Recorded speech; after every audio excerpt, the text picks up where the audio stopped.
He's taking notes, He's taking notes. I know it all. I've heard it. You know it all. She knows Very everything. good. I was friends with him at that point. We've actually talked through a lot of this stuff. We've actually been helping each other a lot. Great. Hello and welcome to Rekindling Relationships with Beck and Vern. As well as podcasting, we run relationship workshops for organisations, as well as fun, creative dates to reconnect couples. We live in Bendigo with our blended family of 4 teenagers and a menagerie of animals. Welcome to our podcast designed to answer all the tricky questions to do with relationships, done in a fun, sometimes a little silly, but hopefully an informative way. Hey everyone. Hi everyone, and today we have Dr. Thomas Jordan speaking with us about his book, Learn to Love, The Guide to Healing Your Disappointing Love Life. And Dr. Thomas Jordan is a clinical psychologist and psychoanalyst in private practice in New York City, graduate of New York University's postdoctoral program in psychoanalysis. He's a creator of the Healthy Love Life seminar. He is the founder of the Love Life Learning Centre website to help in the treatment of repetitive love life problems. He has a group practice with his wife, Victoria, who is an experienced psychotherapist and couples therapist. Dr. Jordan has been studying and treating unhealthy love lives for more than 30 years now. And welcome to the podcast. That's quite a long time. Yep. Yeah, I've learned a few things over 30 years. I changed my own love life too, which was really the first and most important reason why I wrote the book. Back in the 90s, I was in treatment with someone who understood love life problems, my old analyst, and I realized I was transporting a lot of learning from the family of origin into my love life in such a way as to cause me disappointment after disappointment.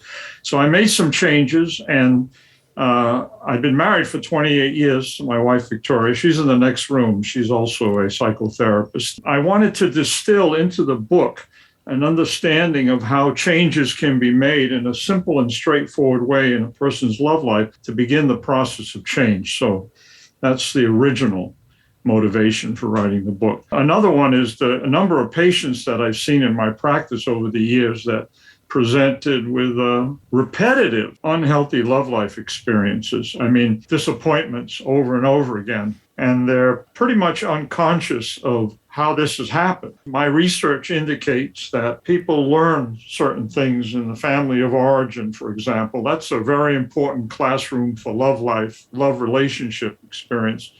And they're unconscious of that learning. It happens very early. It can happen as a consequence of being in relationships with family members, observing relationships in the family of origin, even instruction from time to time. Elders may instruct younger people in a family about, matters of the heart, love relationships, this kind of thing. And these things get replicated. And if they're unhealthy, they get replicated in such a way as to cause a problem in people's love lives. So the third motivator is the divorce rate, which has plagued the hell out of me for very long. I mean, I think it's a problem that requires a solution. 50% for first marriages, 60 for second, and 73 for third. That's outrageous. It really shows we're not really learning anything.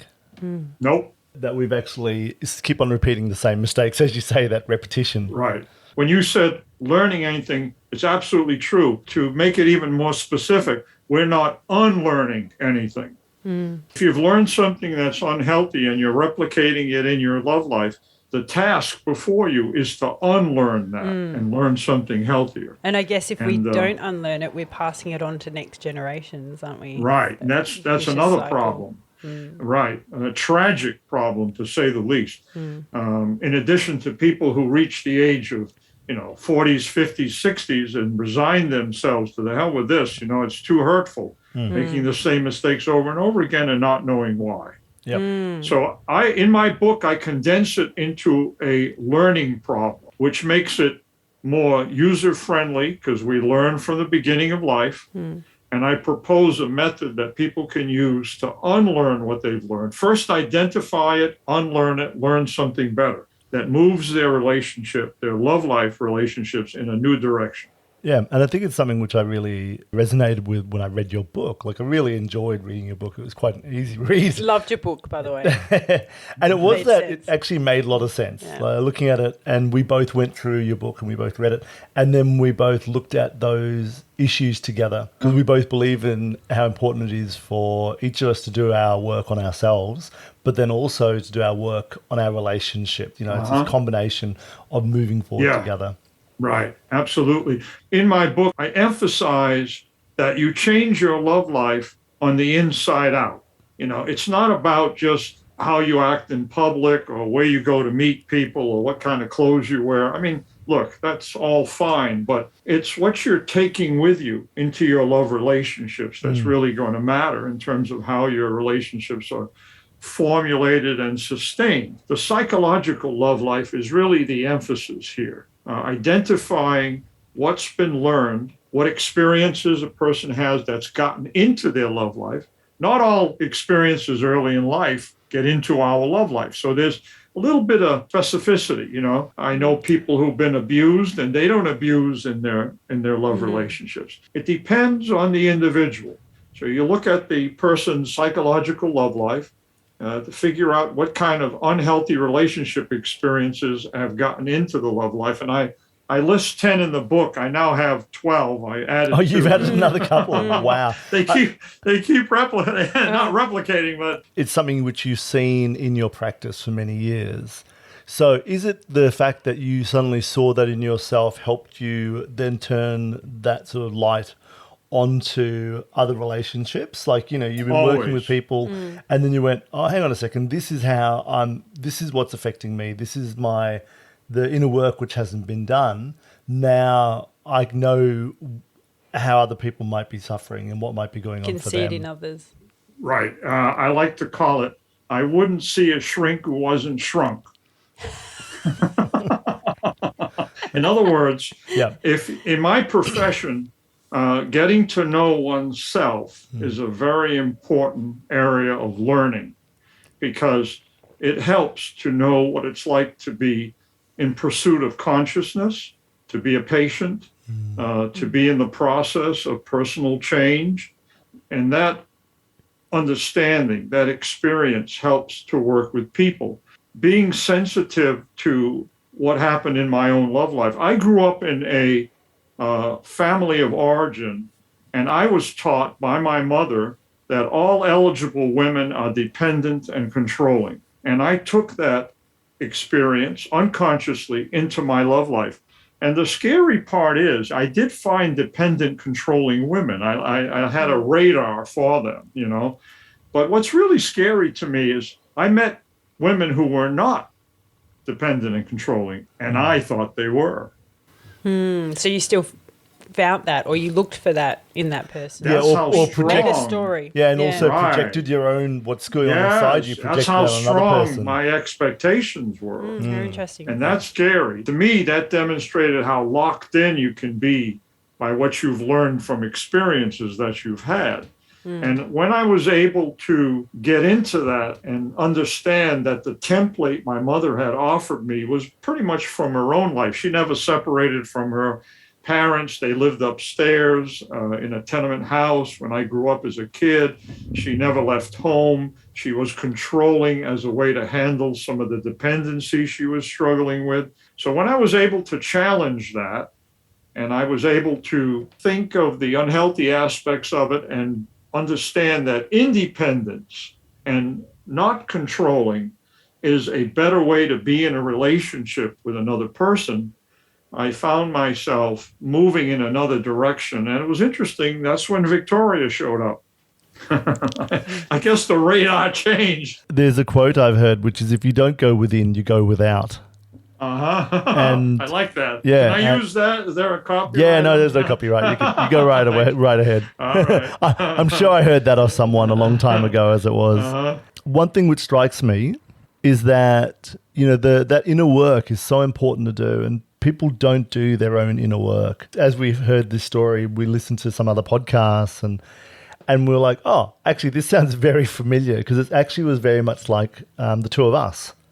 And we met probably 4 years ago, And it was through our youngest children were both at school together. But we both weren't ready for each other. And it wasn't until we'd actually done the work on ourselves and moved into a space where we were both ready to step into a relationship when we did. And then once we did, everything just happened fast after that. Within a few, with 9 months, we were moved in together. Within 6 months, we'd bought a house together. And then, we got married about 3 months ago. So it's all just like boom, boom, boom, happening really fast. The chemistry was there and you didn't have interferences. It sort of was allowed to grow on its own. And then any other stuff that did come up, I think the important part of it for me, and reading this in your book, was that anything that came up for me was held in a really beautiful space by Beck. So Beck was able to go, she could see something's coming up for me, but rather than reacting and overreacting, and I had a very controlling mother, so your story of your mother and your relationship really resonated as well. I was like, I totally get that. So I'd been bringing in... You don't know my mother, do you? I don't know. Maybe my mother and your mother were friends. You might know my mother. Oh my goodness! Yeah, right. I think I might in that energetic sense, because I had an overreactive mother who was very controlling, and I pulled in all these relationships which were just like that over time, which were people overreacting or controlling or needy, and there's a whole lot of stuff going in there, and I'm the one who's brought them into my life, and now I've brought Beck into my life who's not like that. And then I would create circumstances for her to overreact, and she wouldn't overreact, and I'd be like, hang on a second. What's going on here? Right, and right. Her presence and her ability to be able to stay very strong in it meant that I was able to help shift my old stuff. I was able to see it and go, okay, that's not you, that's me. And now I can see why I'm doing it and how I'm doing it. In your book, you talk about that observation, that identification of that unhealthy love life. And there was that identification of that. And then it was like, okay, I need to challenge that and then move on from that. What you're describing, in my opinion, is an important resource in a love relationship. When partners are able to identify each other's learned experiences that complicate the relationship and communicate it to each other, it's very helpful. When I first got married and I imported my mother into my relationship with my wife, I remember very early on, one time she looked at me and she walked away and she said very loudly, "I'm not your mother." She walked away. And I stood there thinking, it was a very important moment. Like you were describing, I had to review what I was expecting of her that wasn't about her. It was about me and my expectation. And as you described, that's a very important moment. It's like an uncoupling. It's like letting something go over and over again until it gets weaker and weaker and weaker. And so I think that the communication, if a couple can develop the ability to communicate each other's relationship barriers, as whatever's learned that might show up, and it shows up because it's learned. If you grew up in a family of origin and you learned something, the power of that has to be appreciated. That occurred when we were young. We were vulnerable. These were adults. In your center, do you find that people that come to you sometimes get addicted to these patterns and really find them hard to break? Yes, always. They're not easy patterns to break. They would fall in the category of habits, I think, because there's a lot of emotion attached to them. If you think about the list of unhealthy relationship experiences, for example, abandonment. Unfortunately, I've seen a number of patients over the years who were abandoned by a parent. Say, for example, a woman who comes into treatment and she was abandoned by a father when she was young. Now she's of age to have love relationship, possibly get married, and she has a fundamental mistrust that men will be emotionally available. But she selects emotionally unavailable men. What's interesting is a person will say, I don't want to go out with men like this, or I don't want to go out with women like this, but then gravitate toward them. So their logical brain knows it's not right, but their subconscious keeps wanting to go down that path, doesn't it? Right, absolutely. And that illustrates what you're pointing at, which is the strength of that learning, the intensity of that learning. So the first step in the unlearning process to identify what is being replicated is a very important one. And it just reaffirms the importance of consciousness. Consciousness is a wonderfully powerful asset, but it's not just becoming aware of something. That's the first step, but that's not good enough. I think of consciousness as something that has to be applied. It's a tool that you use to rebuild something. So once you become conscious of one of these patterns we're discussing, you have to enter a process of challenging the automatic nature of that pattern so that you can disrupt it. That's the understanding that I'm trying to get across in the book, that the consciousness is a tool to disrupt the automatic replication of this process. And you do that by working on your own love life, doing the work, as you said earlier. I think you talk about doing the opposite to what you want to do. Yes, that's stage 3. In my profession, there are people that believe that bad experience is corrected by healthy experience. The power of experience is very formidable. If someone, for example, grows up in a family where there's a lot of deceit and dishonesty, comes into therapy, and I practice honesty and straightforward, we might have problems, but problems that work toward a correction. To learn the importance of truth and honesty. That would be an experience that would offer a patient, for example, who's been brought up on dishonesty, an opportunity to learn something new. It's like, okay, what happens if I tell the truth? I might be able to set up the conditions for real love to take place in my life, and et cetera, et cetera. I really related to this because as I was growing up, I remember I hit about my 20s and I didn't get this job offer that I felt like I should have gotten. Long story short, I had a big meltdown and I went to a doctor and he said to me, "Oh, you haven't got depression or anything." He asked me a number of questions. He said, "It's your thinking." He said, "You're not thinking in a positive way. You keep going down this pattern. What are your parents like?" And I explained my parents to him. And my dad was very much a negative thinker. And I realized that I'd copied my dad's way of thinking. And so my pattern was always to think about the negative instead of the positive. And so he gave me this book to read, which was all about changing your neuro pathways in your brain to not keep going down the same pathway. And so I had to consciously, every time I thought negative, I would consciously think about the positive. Yes. I had to retrain my brain. You took a piece of the familiar, and the familiar is a good or bad thing. Yeah. Dad's familiar was not healthy. Yeah. And you recognized that and worked to transform it into the opposite, a more healthy transformation. Yeah, and now it's an easy thought pattern for me. Now it tends to be, think about the positive.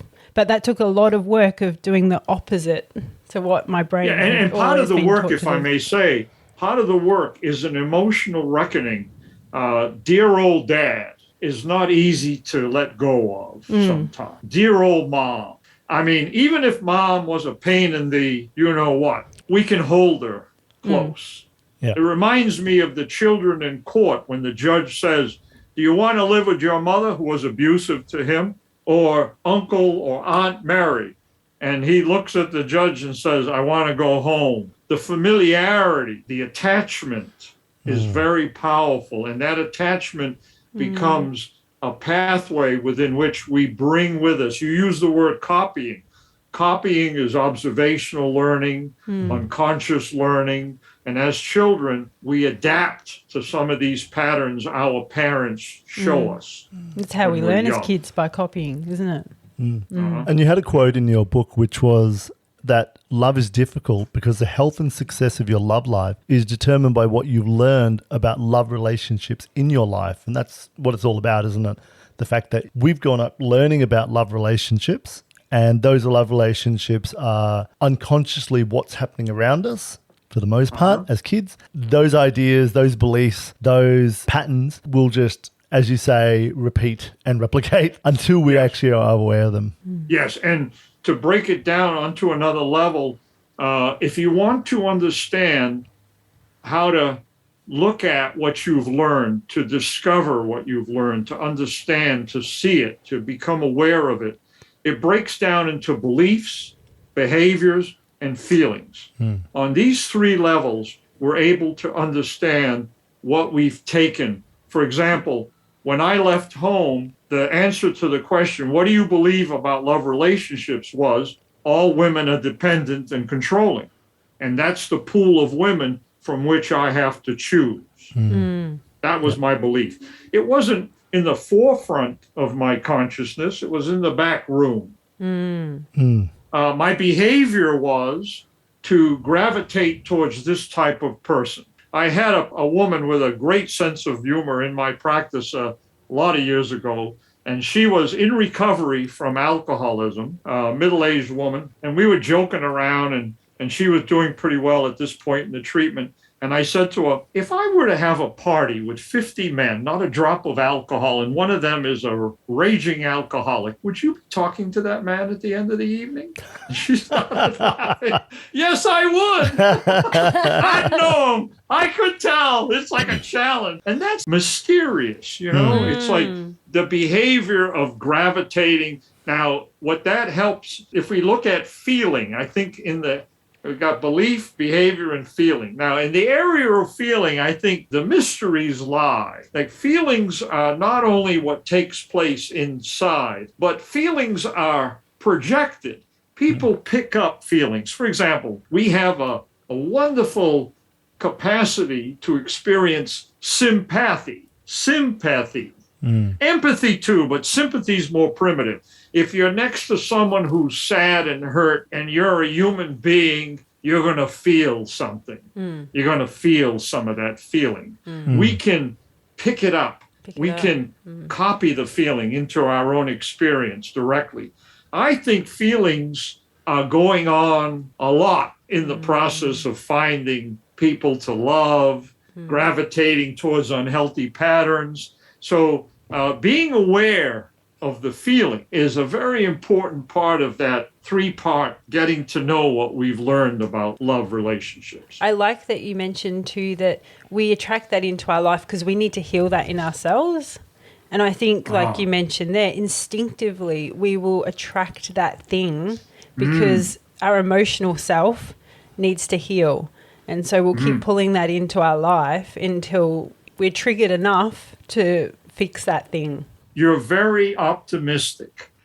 I'll tell you why. She is very optimistic. It's one of the things I love about her. I like what you Very I like positive. what you said, but I would add something to it. I think that to see these problems as a need for healing is very important. But unfortunately, some people are just stuck. And they repeat like a broken record. And I think of it more as the unhealthy power of unconscious experience. They can just be stuck. But once they identify the pattern, then it becomes what you're pointing out, an opportunity to make real change in your life. And so I like to put those two ideas together side by side. Beck's passed your book on to a couple of her friends who do seem to be in that pattern of just repeat, wondering why nothing's changing. I would say that, you know, for myself as well, for most of my life, I've just been repeating the same pattern or patterns because there's been a few in those different psychological love lives, those different headings that I can relate to. In that psychological love life, you talk about abandonment, exploitation, abuse, mistrust, control, neglect, dependency, rejection, dishonesty, self-centeredness. And you have 2 more? Yeah, I've added dominance and intrusion. Dominance and intrusion. Okay. Dominance is an unfortunate thing that you can learn and bring into a love relationship where equality goes out the door. And what you're basically doing is recreating powerlessness and helplessness in a relationship, a love relationship. So that, I think that can be fundamentally unhealthy. And intrusion, where boundaries are not respected, is another big problem in love relationships. And some people, unfortunately, have learned how not to respect boundaries and intrude and violate people's experiences in a love relationship. So I see a lot of that, so I added those 2. But I leave it open-ended. I don't know what else is coming. Who knows? We're collecting. We're collecting all of them. I guess the more As time goes on, the more you delve into it, then the more that you can see. I make the point in the book that it has not stopped evolving. It's amazing. I think people in my profession have stayed away from love. Love has been, I don't know. I mean, some people have these notions that it's not scientific. I like to tell the story. Have you ever heard of Leo Buscaglia? Does that name ring a bell? I think you spoke about him in your book, didn't you? Yeah. Leo Buscaglia, back in the 70s, an Italian fellow in California, University of Southern California, I believe. And he was a very emotionally oriented person, and he really loved his students and so on. And one of his female students committed suicide as a consequence of a love relationship problem, right? So he was very devastated by that. And he went to the administration of the university and said to the administrator, I have to teach a love class. My students need to learn about how to manage love relationships. And they laughed at him. Leo, don't you have enough to do? Come on. And he persisted and persisted. Make a long story short, they gave him room to teach in, no credit. He taught this course in the early 70s, 4 years in a row, 100 students enrolled, standing room only. Wow, that's amazing, isn't it? Now, the question you should ask, I think, is, does the University of Southern California have a love class in the year 2022? Yeah, that's interesting. I bet it doesn't. I bet it doesn't too. Yeah. What a shame. And that's something we noticed when we were mentoring people. We noticed that if people were in their relationships were going really well and they were happy in their love relationship, then they could weather any storm, any troubles that came their way, they were fine. And then it was the reverse. Their relationships were struggling, then, and their life other than their relationship was going great, financially and blah, blah, then they weren't coping with life. So we realized very quickly that people's happiness was very much hinged on how they were doing in their love relationship and how much they could cope with in and life. not just their love relationship, their connections in general. It's how they connect with other people. And they didn't have to be in a love relationship to be happy, but they did have to have good, strong connections and not to be taking, I guess, whatever's going on inside them and then projecting it on other people. Yeah, so if those relationships were good, then they tend to be pretty happy. And if they were in an intimate relationship and that was good, then life's much easier, isn't it? And even if they weren't in an intimate relationship, it tended to be the same story about them looking for love. That tended to be the problem that they kept addressing. It all ended up heading towards, how they can be better or how they can get in a relationship that's going to work, or, what they did in the past that didn't work. And that ended up being the pivotal problems in most conversations. And so much sabotage. Yeah. At my website, the Love Life Learning Center, I every once in a while I write a post that gets a lot of commentary. And one of them was I wrote a few years ago, and I've changed it a few times since. The title of the post is Living Without Love in Your Life. And boy, did I get an avalanche of commentary on that post, and realized as a consequence how many people there were out there that were resigned to the idea that love is not for them. Series of disappointments. Yeah, you spoke about that idea of hope, and that depending on your hope, whether it determines that two primary forms of that unhealthy love life, whether it's at multiple disappointments, and so the needs aren't being met, but you keep hoping you'll find one, so you just keep on searching. And then that resignation where the hope is lost and there's no such thing as a good relationship. It's tragic too, because you can go into resignation after a couple of disappointments. I've met people that went into resignation after one or two. My actual brother did that, Tom. He had one relationship in his 20s that fell apart, and he fell apart. And I don't think he's actually, 20, 30 years later, I don't think he's ever actually got past that point. Yeah, that's very sad. And it's tragic because I believe, and I've had the experience of working with people in their 50s and 60s, for example, where they look back at what was going on in their love lives that created the disappointment, and they realize it's something that can be unlearned. Again, the power of unlearning. And they generate a sense of hope that, okay, if I make these changes, and the changes oftentimes come when people get serious about I call it working on your love life, but another way to describe it is they begin to study their love life. It's like, what's going on in my love life? I work on my financial life. I work on my physical life, my medical life, my occupational life. What's wrong with working on your love life, your love life? And it seems to be last on the list of things we work on. Or not on the list Or not, at all. yeah, it's so true. We say that all the time. And I have a theory why. And I think the theory is because the family of origin has been a sacred place. We don't mess with the family. We're messing with the family of origin more in the 21st century than we did in the 20th century. We're looking at the family of origin. What I talk about is you can have deep respect for the family of origin, but you're studying what works for you and what doesn't. You're challenging what you've learned and what you should change. I love my dear old mother. She's now gone. She's up in heaven. But I don't accept everything she's taught me.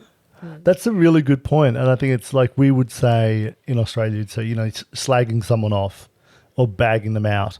And the idea of this is we're not bagging out. We're not disrespecting our elders. We're not disrespecting our families or what they've given to us in the past and, the sacrifices, etc.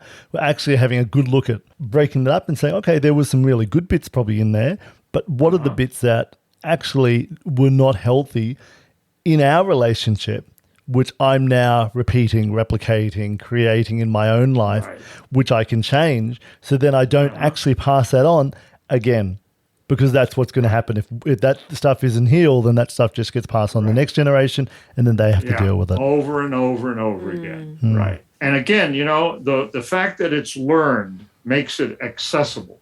It's not something we're born with. When I talk about this to people, I say, I'm not here to talk about love. I'm here to talk about love relationships. The relationships we form when we fall in love. That's what I'm looking at. That's what I'm concerned about. Love is a wonderful thing. I don't know, you probably can fall in love more than once in your life. Is it biological, spiritual, psychological? Who knows?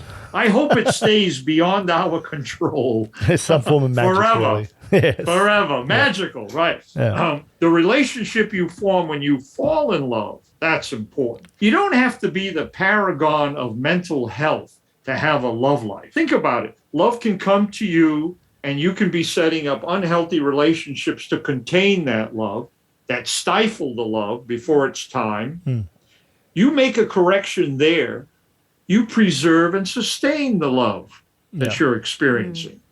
You're paying attention to how to take care of this fragile phenomena that has occurred in your emotional life. And there may be other things you're doing that are not healthy or other changes you need to make in your life. Okay, but in this area, you're functioning like a conscious gardener. You're keeping this little plant alive. You're taking good care of it. You're learning how to cultivate and develop it, get it strong, sustain it over time. To me, that's the answer for our divorce rate. The 50% of the people in first marriages that are losing their marriages, I imagine they've fallen in love and they've set up an unhealthy love relationship. Yep. Absolutely. If they became aware of how they set up this unhealthy love relationship when they fall in love, how would that affect the percentage? And to say on third marriages, 73% divorce rate. Wow, that's a lot of massive. That's a lot of repetition. That's so much repetition. With a big R. Repetition. Is it that people are getting into these second and third marriages and going, oh, it wasn't me, it was the other person? Oh, because you mentioned about changing partners rather than self. Yeah, changing your partner rather than changing yourself. Yeah. In the book, I talk about the psychological love life, the experience, what we learn, and then there's the area of after effects. Yes, the after effects inevitably occur when we have hurtful experiences. So I think of after effects as the person's unconscious attempt to fix their own love life. The common ways they do that is, one of them is defensiveness. And the big categories of defensiveness are, you can avoid love relationships entirely. Some people do that. You can try to be distant in love relationships. Okay, you live on that side of the house, Victoria. I'll live on this side, and try to avoid each other's issues. Okay, you can do that. That's going to be a problem in the long run. Or you can generate conflict all the time, which some people do, which never allows a relationship to develop into a deeper level of intimacy. So these are common ways in which defensiveness takes hold of a person's love life. And you can think of them as an effort to try to correct something. Multiple disappointments. Let me see if I can introduce some defensiveness to take care of it. Another interesting after effect is trying to fix the person you're in love with. I'll turn him into a loving man. I'll love the crap out of him and turn him into a loving man. Impossible. In all the years I've been looking at these phenomena, I have never encountered someone who changed someone else. People don't change because someone else wants you to. They change because they're motivated individually to make change. And another variation on that particular after effect is multiple partners.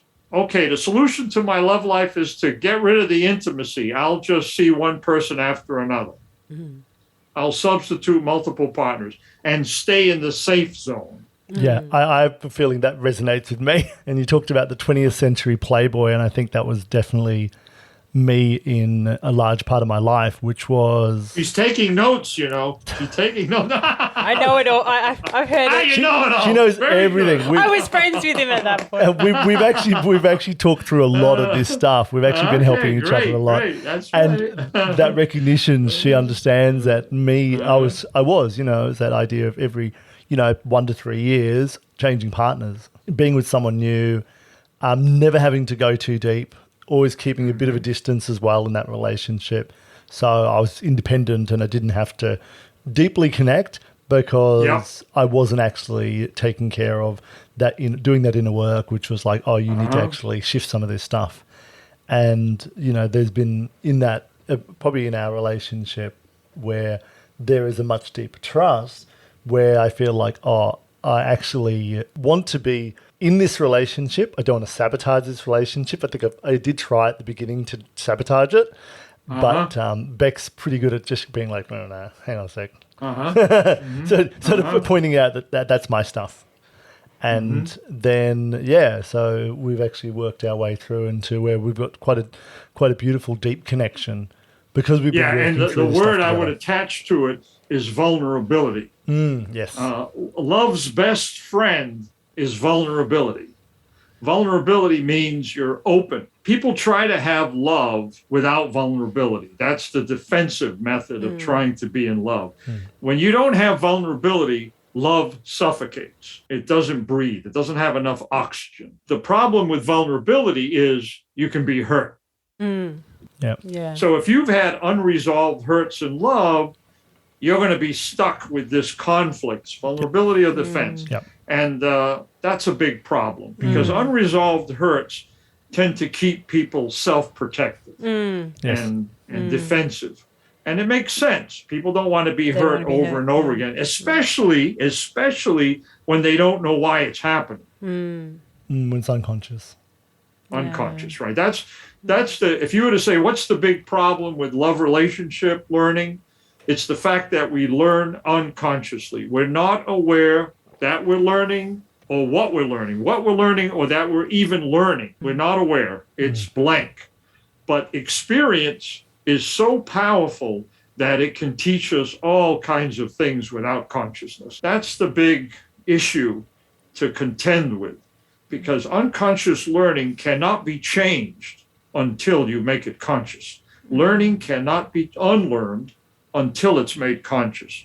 So unfortunately, learned unconscious patterns can persist for a lifetime. And unfortunately, they do for a large number of people. And that's, I guess, one of the reasons why your book is actually so important, to draw attention to that, is actually put a spotlight on that and go, okay, that's actually not working for you.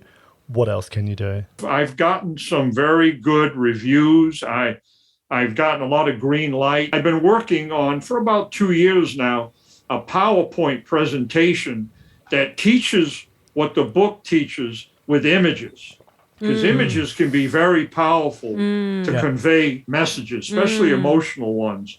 So I'm looking forward to, in the fall, trying to get out to some live audiences and really use the PowerPoint to invite people into the experience of actually becoming conscious of these things, to initiate idea of becoming conscious of their love life. That would be very gratifying. So I'm kind of excited about that. You know? So I got Victoria out in the audience with a mic, you know, so she can check me if I kind of distort the reality of my life experience. That's what you do. I think she's always keeping a check. She's like, oh, hang on a second. Because I'm the one who would just be like, blah, blah, blah, blah, blah, blah. It didn't happen exactly like that, Tom. Like, oh, no, take the mic away from her. Take the mic away from her. Oh, her mic's cut out. Oh, that does sound familiar. No, but hey, I'm a little bit of a masochist. I put my wife in the audience with a mic. Oh, my God. What am I doing? Do you find things... Oh, well, hey, vulnerability. Oh, no. And do you That's the definition.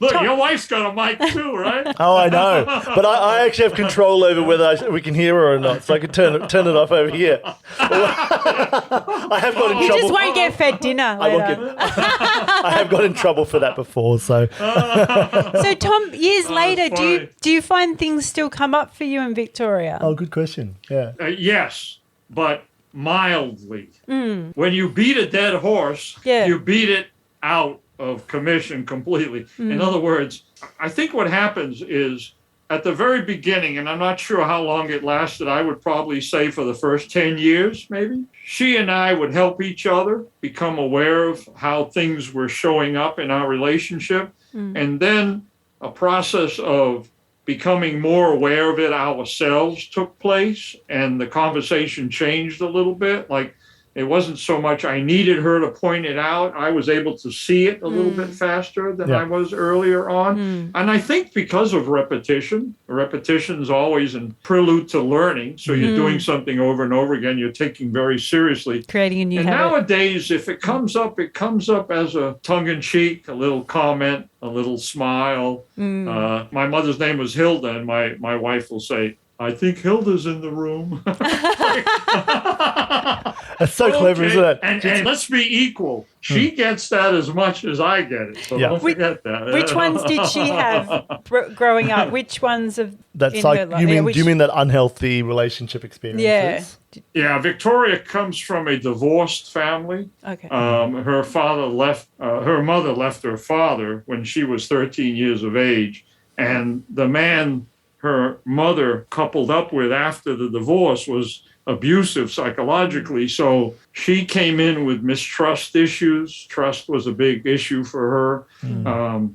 There was a bit of neglect that was part of the experience, because around the time of the divorce, for a while, the parents were having problems with each other. And I think her and her brother were left on the sidelines a little too much as a consequence of that difficulty. So these were issues for her that created insecurity, the mistrust and the neglect creating insecurity that would show up. For Victoria, it was getting real close, and then where is she? Where'd she go? You know, she'd go into a protective mode, like run away. Yeah. And she married a guy who goes and gets her.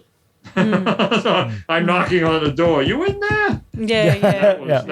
That was my job. Isn't that interesting? Because it's like the two the different unhealthy love life experiences sort of wrap around each other, where you start doing the unhealthy things for each other. So you're never really getting into intimate, like a deep connection, because you're constantly like reacting off each other, seeing the reactions, stepping back and going, oh, you do this, I do this, even stepping out of that dance. Right. And that's where the consciousness comes in, because the consciousness basically begins to work against the automatic nature of that dance you're describing. And that's really the process of unlearning beginning whether it's looking at your own pattern or watching a pattern being manifested with somebody else in a relationship. The consciousness is really where it starts. And consciousness and communication are very important in a couple, but they're also important in an individual, because the conversation we have with ourselves is very important. You know what I mean? I think it is. As you become aware of these patterns, you're having a dialogue with your own mental functioning in such a way as to become, oh, I'm not going to do that. You know, that's one of the people I should avoid. Yeah. You know, I did a little survey a while back, part of my clinical research for the book. You know, I would ask people when they were love life issues in conversation, I would ask people, did you see this pattern at the beginning of the relationship? Because I was convinced it shows up right away. People can't hide who they are. They show you fundamental dynamics, so to speak. Everybody said, well, now that you mention it, yeah, at the very beginning. One person said, no, nothing. And I was troubled by that. Wait a minute. Can you describe your first date with your abusive husband? And she did. And this is what she told me. Nice restaurant. Everybody was combed and groomed. Nice car. Beautiful food. He began to tell a story. In the middle of his story, I said to him, excuse me, I have to go to the restroom. He said, no. Wait till I'm done. This is very important, and I don't want to forget it.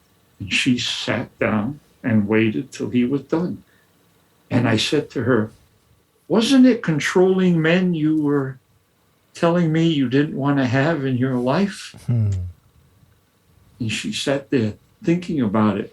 You know, maybe that was a little too much control to have over a dinner table. If somebody wants to go to the bathroom, you shouldn't be interfering with that function.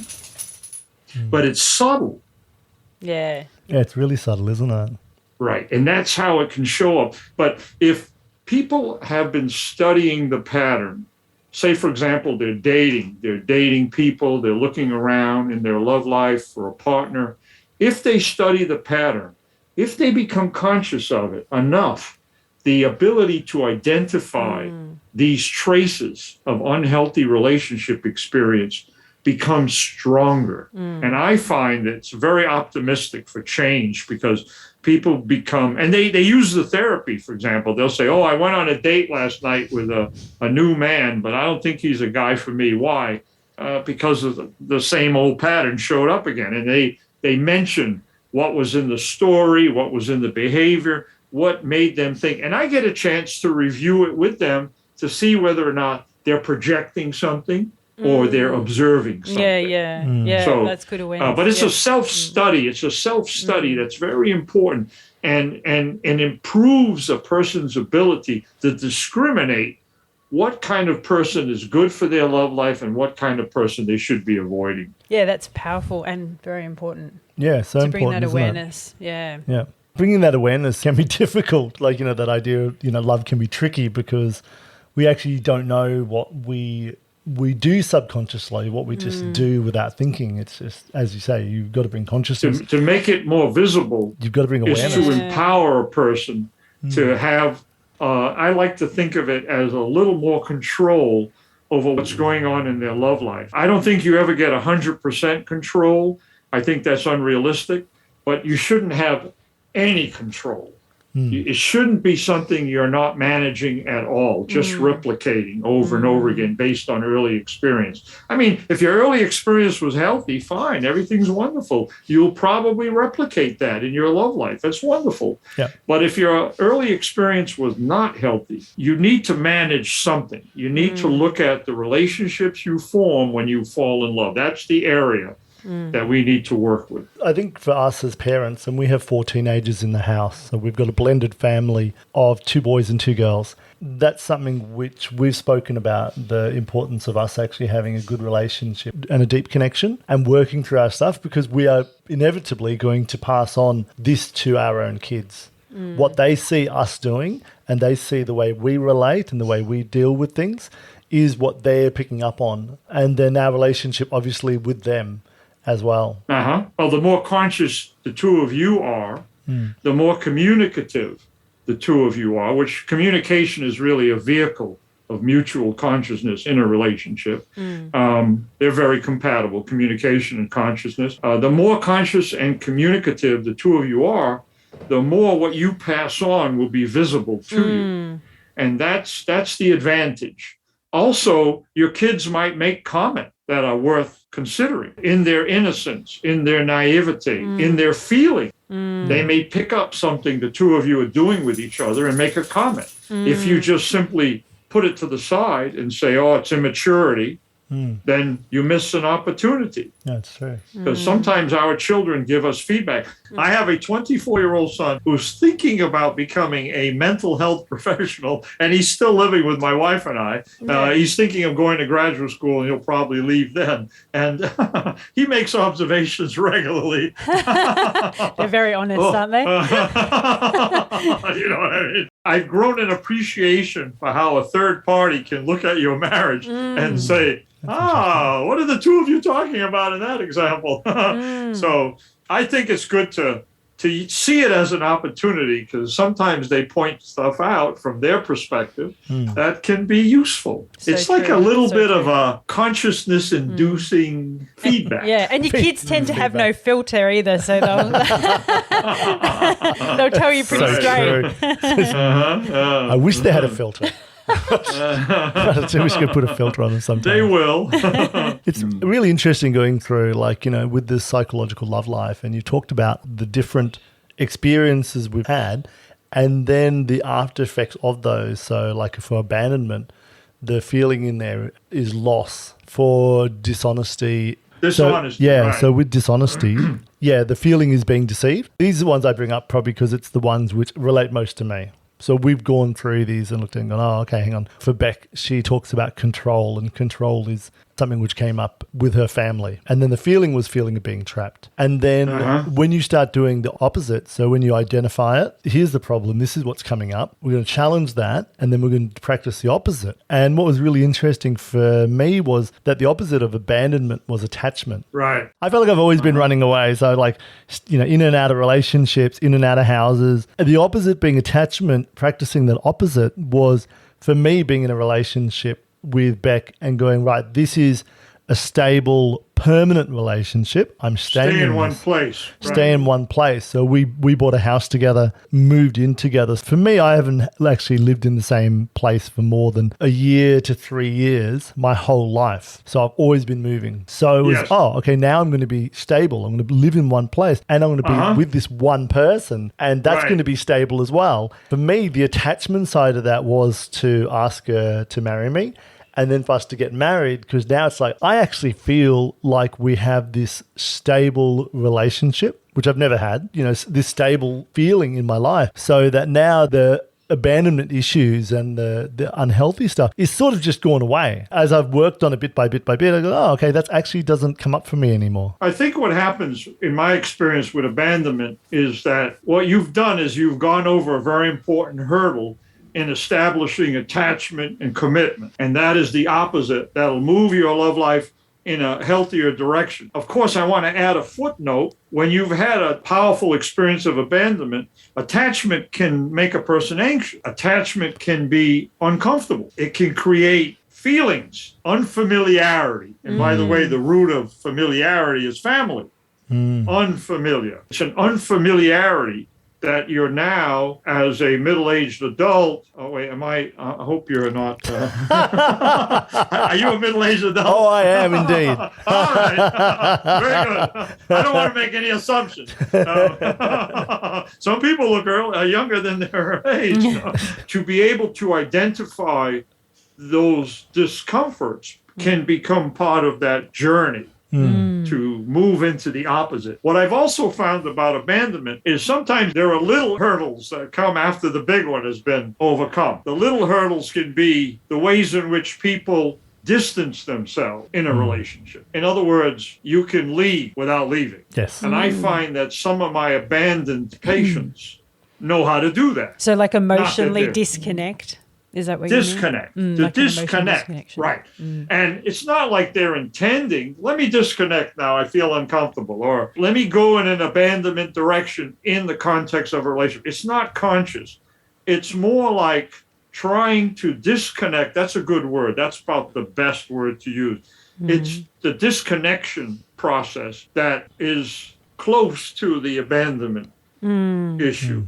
And I think the work in reversing this experience occurs until the end of life. And it can occur internally in the form of let me reconnect instead of say disconnected. Let me look for the signs when my wife feels like I'm disconnected and she's giving me a sign that I'm disconnecting. Let me put fine tuning on that process of staying connected. And you know what's interesting about connection is that people can be separate but connected. Yes, You know, definitely. I can leave my wife and be connected. I don't have to disconnect to separate. If I leave for the weekend with my friends and this is a mutually agreed upon thing I'm doing, I can do it in a way that is connected and not disconnected. So true. And I will know that by her feelings, by her comment, by her cooperation with the formation of this, and vice versa. My wife likes to go to reunions. She has a lot of friends at reunions. To go to a reunion takes a couple of 2-3 days. She does it in a way that we remain connected. I don't feel like suddenly she dropped out of my life and I don't know where she is. Important point. No. Yeah.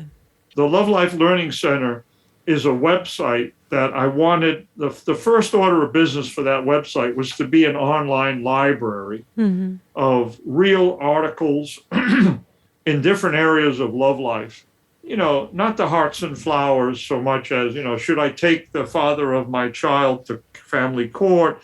Should I, how can I separate in an unhealthy relationship? And, you know, there's over 300 articles on that site that people can use that I think promote a little more consciousness. The other thing we offer, my wife and I do telehealth. People that have read the book, for example, a percentage of people might need some support, some guidance, some ideas about how to navigate through the unlearning method, have a success experience with that. So they set up some telehealth sessions with my wife or myself, and so that's a convenient and easy way to do it. Fantastic. And I have a practice on the Upper West Side of Manhattan, regular practice. Fantastic. It seems like That's awesome. It seems like you're not only doing the work, you're living the work, you're creating the work. And doing it together too, which is really nice. So it's both of your passion and both working at it together. Yeah, and that's sort of couples, like which the is reason great. why we're talking to you is that, you know, our passion is actually talking. We love having conversations, we love having chat.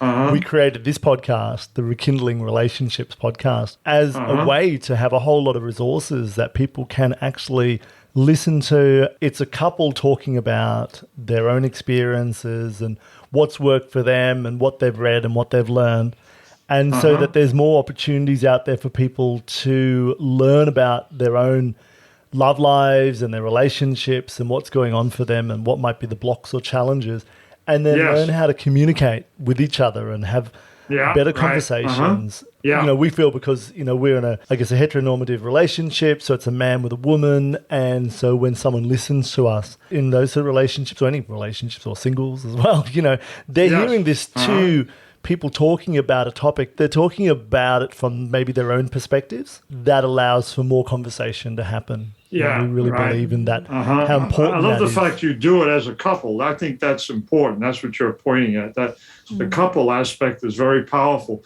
I also like the name of your podcast, which is kind of you know, it's an interesting name, Rekindling Relationships. And I mean, the image in my mind is that a fire has gone out and can be brought back. Yes. Like, how do you rekindle it? I assume that there are quite a few relationships, perhaps people who are married or in committed love relationships. They've sort of traveled away from their love, so to speak. They've not nurtured it beyond a certain point, perhaps, and the fire has gone out. There's some awareness that the rekindling process can occur. And so they're still together, but they don't know how to do it. Yeah. They don't know how to reignite. I used to do a lot of marital and couples therapy back when. Oftentimes I would have a couple, you know, the man comes in with his arms folded, the woman's looking at me like, fix this guy, you know, and they're not communicating to each other anymore. And I become the bridge that they renegotiate communication with each other again, and then they start talking to each other. And then inevitably, they remember what it was like at the beginning of their relationship when they fell in love with each other. And it's a very interesting moment in the couples work, because that's the moment when they go fishing for the old feeling. Like, where is it? It's in here somewhere. It's in this lake somewhere. We can get it again. We can light it again. And I have seen couples like really change their manner of interacting, like on my couch, they're like, oh yeah, you remember when we went out on that date, and one starts laughing and the other one starts remembering, and they have a moment of intimacy they remember. And memories can be very powerful in this way, and with the memory comes the experience. Little pieces of the experience come. And so I really feel that there's a good percentage of people out there that have to and should rekindle and not lose. Yeah. They still have the matches. They just don't know how to light them. And it's something us as humans, and like you said, it's something us as humans really struggle with, because we have, copied lots of old patterns from unhealthy love experiences. Yeah. And they can dominate. The way love works is at the beginning of a love relationship, the chemistry can be so powerful that it holds these patterns in abeyance. So what you have is you have a honeymoon. Yeah, you're almost blinded to the pattern. Absolutely. Yeah. And they're in love, and the honeymoon and the telepathy going on between the two of them. It's really beautiful. But once they settle into it, here's the dirty word, relationship, they become familiar starts to show up. The familiar knocks at your door. Let me in, familiar. Yeah. And the relationship. And now the chemistry is coming down. The relationship is gaining in power. And if the relationship is unhealthy, that's when the chemistry can be reduced to the point where, unfortunately, it goes out for some people. And that's a big problem. So correcting the relationship is a way in which the chemistry can be allowed to exist again in the relationship. It sort of has its natural place. Chemistry is a natural process. We don't create chemistry. We relate to it. You can't make yourself love somebody. You can't make yourself not love somebody. Love is there. Love comes to you. And when you're in love with somebody, you can block the love. You can put it away, or you can take the life out of it. You can do all these processes, but it's there. And so when you feed it again, when you make room for it again, I think that's when the rekindling process is reenacted. And so what I believe is when two people fall in love, the love is still there. I'm an optimist with this. I believe the love is still there. It's not being nurtured. Yes. The relationship is killing it. Yeah. And my optimism is that it's in the closet, man. Go get it. Pull it out, dust it clean off. it, feed it, dust it off, put some energy into it. Nurture it, because it hasn't been nurtured how at all. How about this? Yeah. Take your wife out for a date. Yeah. Oh yeah, the importance of dating and keeping everything fresh and alive. We're always we date each other regularly. And the don't kids wait get for in the way, man but to we do do. it. Don't wait for the man to do it. On a moment's notice, take him aside, interrupt him, tell him you love him. Yeah, it is really about that. Remembering back to how you met and what you loved about that person and bringing that into the relationship all the time, as well as doing the work, noticing, these are the things, the unhealthy things that I'm bringing to this relationship. Absolutely, both. The unhealthy projections that's happening between us and the conversation that needs to happen in that. Intimacy is really important. We're creating our own intimacy online course at the moment, which is about helping them learn about intimacy and how to communicate better and how to be more intimate with each other, because we feel that that's a key component to a relationship. You're in a relationship because you want to have this deep connection with someone, that intimate connection with someone. It's not just surface and everyone's doing their own thing and occasionally meeting. And, it's not about the physical act of sex. It's actually about that deep connected feeling between two people. And that's the thing that needs to be nurtured. And that's the thing that needs to be rekindled or moved or worked on the whole time. Yes. Intimacy is a phenomenon. I think of it as something that's living. And it can be healthy if it's nurtured and taken care of. If you neglect it, it begins to die. And it has components. It can show up when you're having sex, but it's not sex. It's not how you manage your money together. It's not how you buy a house or raise your kids. It's a phenomena of connection. I'm going to use your word, connection between two people. And it's a beautiful feeling. It's something that you can learn from till the end of life. It's never 100% understood. It's evolving, it's new, it's living, and it has to be taken care of. And people who have a soulmate in their lives, people who live for 50 years with someone. I mean, my parents were together for 70 years. Wow. And 70 years, when you get to the end of life, this person is a part of you. And it's strange. I mean, and that, I don't mean you lose something, you gain something. It's really magnificent. You know, intimacy is a wonderful phenomenon. It's healing. That's another area about it that I think sometimes gets overlooked, that there's a healing component to intimacy. Absolutely. I'm an interpersonal psychoanalyst. I was trained in an approach where interpersonal relations are the best and worst things that happen in people's lives. Interpersonal relationship can be a healing opportunity, experience, or it can be the source of toxicity and unhealthy patterns, as we've been discussing. I spend a lot of time thinking about how interpersonal relations really formulate the basis of mental illness, for example, or healing opportunity with people. So I believe in my line of work, I see patients long-term. I believe in growth. I see myself as being invited into a journey where I sit shotgun in somebody's growth experience. Why are you going down that road, man? Come on. Watch out for that wall. Sort of sounds like me in the car, actually. How about this one? Excuse me. Are you going to invite him into the back seat? No. That's not Don't be picking up that Don't pick up that hitchhiker, no. Keep going. No hitchhiker. He's not the right hitchhiker. No.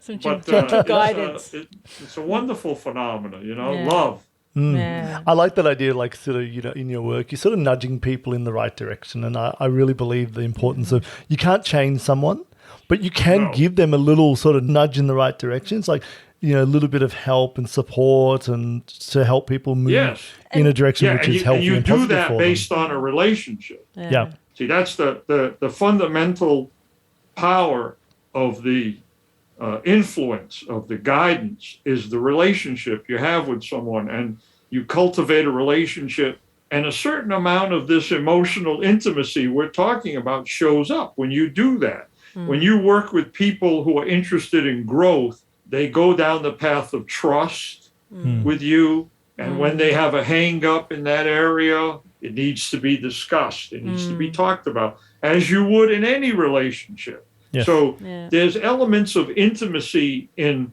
relationships where you work with people, because that's what you have to do to get to that openness, to get to that receptivity to change and growth. So you can't run away from intimacy when it shows up. Like, I have patients that I've seen for a long time that'll say to me, I think you were a little upset about what I said to you yesterday. And right at that moment, I have to think, okay, I could be a rigid Freudian and say, what does that mean to you? Or I could answer the question, be vulnerable, and tell the patient, I was a little bit frustrated with what you were saying, because I think you're starting to be self-destructive like you've been in the past 2 years. We're doing the same thing over and over again. Or let's go a little deeper. Right now, I'm thinking of my father and how he drank too much, as you were describing your struggles with the bottle. And so it invites an opportunity for intimacy to occur in the form of two people. And here's an important word when you're talking about, I'm sorry? It's much more powerful.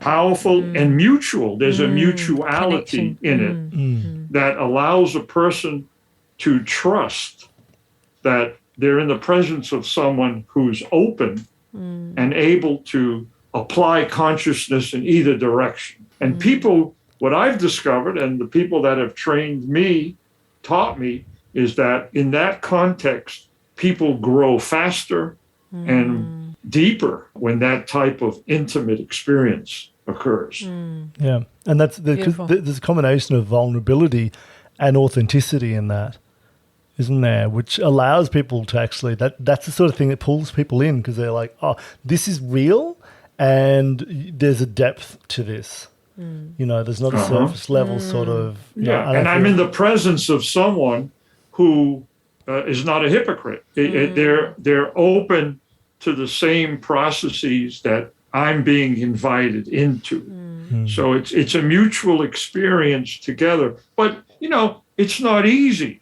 to work in that way.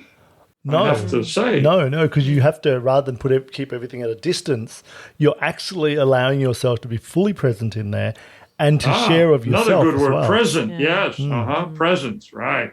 And that, you have to be able to tolerate honesty. The second one you took out of the list, honesty, is an interesting experience to come back from if you've taught dishonesty in the form of distorting the truth or omitting the truth, which are two forms of dishonesty. You have an opportunity to tolerate the emotional experience that comes when you tell the truth. And I put it like that because telling the truth can be painful. Yeah, so true. Yeah, so true. But it's a pain that is therapeutic There's growth in and that. healing. In your book, which, as I said, we loved and we really got a lot out of, actually. In chapter 5, you actually break down the whole process and put yourself through the process, make it clear how you've gone through this yourself. You've looked at your own unhealthy love life experiences and work through it. And I found that fascinating because, as you said, even working with people and being present with them, it meant that you took that to another level. It's no longer, I've got this information, here it is, you work on it. I've got this information, it's important. I did it. This is how it worked for me. This is what I got out of it as an example, and this is how I feel it can help you. And I feel there's a lot of power in that sharing of story and that sharing of your own experience. Yeah, I was the only one to sign the confidentiality agreement. No. The waiver's like, oh, yes, I'll... Yeah. Right. Nobody else would, so I couldn't use any other case study. But, I drove myself a little crazy trying to think of which patients I would approach to put their love lives in the book. And then I thought, no, let me walk the walk and talk the talk, because I do believe in that mutuality, and I think the power of it is important. So I even included a picture of mom and dad. I'm sure you've seen it in chapter 5, and myself as a little baby. And oh, God, please. There was a few rumblings up in the sky when I put that in. But, all right. No, it's very appealing. I did it for multiple reasons. One was I wanted to center myself in the process so I could talk about it in an authentic manner. I didn't want to talk about it in a theoretical manner. I wanted the book to be a book that people could relate to. They could read and feel like it's easily understood. And it's direct. You've achieved it's that. Something that they can use as a guide. Yes. That I wasn't being at a distance looking at this phenomena, that I was in it. And I wanted to talk about it from that inside place. So that's why I put that chapter 5. Putting mom and dad's picture of myself as a child at 1.5 years of age, it was the way in which I was trying to communicate with myself. It's like, okay, here we go, right into the center, and there they are. So it was I think I needed to do that to keep myself there, because I'm a product of academia. I teach at NYU. I'm on the faculty. I wrote a book in 1999 about psychoanalysis, a textbook. I can talk in that detached, academic, abstract, formulated way. Yeah. And I'm not saying that's not important. It is in many respects, in different contexts. But for this book, I wanted it to be a book that's personalized, that I invite people to, when I have the lines next to the unhealthy relationship experiences where you can make a check or on the ones that are relevant to you, an invitation to use the book in that way. And I wanted chapter 5 to convince people that I did this myself. In my PowerPoint, I show that photograph. I found out what I learned about love relationships, and I made some changes. And in the next slide, I invite people to do the same. If you can do the same thing, and I'm going to show you how to do it. And so I'm hoping that invites people's curiosity and interest in that way, like a bridge to get to the personalized experience. Because I am worried about one thing. I am worried that the unhealthy relationship experiences I talk about in the book are painful. They're not just run-of-the-mill experiences, everybody's happy. They're not positive experiences. They're unhealthy relationship experiences. So I don't want to scare anybody away. I want people to be able to wade into this process with a sense that they can do it. That it's going to be tolerable. And I think most of us don't want to keep repeating the same patterns and keep going through the pain of breakups. The way that you've done it is so beautifully written and so easy to follow. The structure is so good that you can go, oh yeah, that's what happened to me and that's what I need. That pattern is the one I need to stop. And, you've done it so well. Right. Most of us want to be better versions of ourselves, so it's a great book for that. Once you identify unhealthy relationship experience, it's personalized now. It's not just something you're reading that's about these people here. It's about you. It's something that you can relate to. And when you, in step 3 of the unlearning process, when you come up with the opposite, as you said, a commitment. Now it's personalized. Like I have a formula for my own love life that I can use. Like it's my personal formula. I've personalized what this guy's talking about into my own life.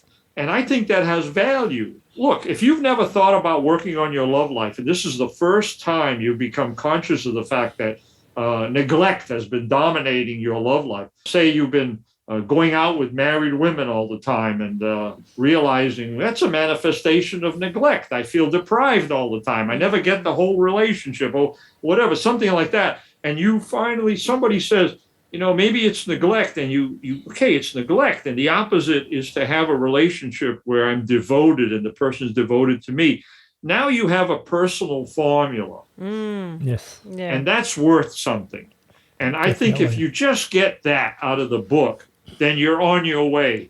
You go into counseling, you seek a therapy experience, you read it again and you fill it in with a little more detail, you journal about it, whatever method you have of developing it, making it more and more personalized. I've done my work. That's what my intention was, to stop people off, open up their eyes. You were talking about the fact that you've had this background in academia and you wanted to make it personal, as well as where you've taken the head and this thought process, also added in the heart and put them together in this book. So in reading the book, there's I need to go back and actually maybe be a little bit objective about my experiences and taking that head and those thought patterns and those beliefs and then putting it in with the heart as well. It's, this is actually how it affects me in my daily life now and what it does. And then how do I change that? We're bringing those two things together. What you're talking about is the ultimate formula for how our love lives get worked on. It's not all emotion and it's not all intellect. It's the marriage of the two. And when I talk about taking control, my PowerPoint is called Taking Control of Your Disappointing Love Life. Taking control of it occurs when we can marry the intellect and the emotional, when we can provide a structure, a rational structure of change to feelings and emotions that need a little direction. We don't want to over-control them, but we want to move them in a direction where change can take place. Give them a nudge. Healing can occur. It's not an either or, it's a blending. The mind and body have an essential integration because they're occurring in the individual. We've separated them, the two. In our Descartesian tradition, mind and body are separated, but not really.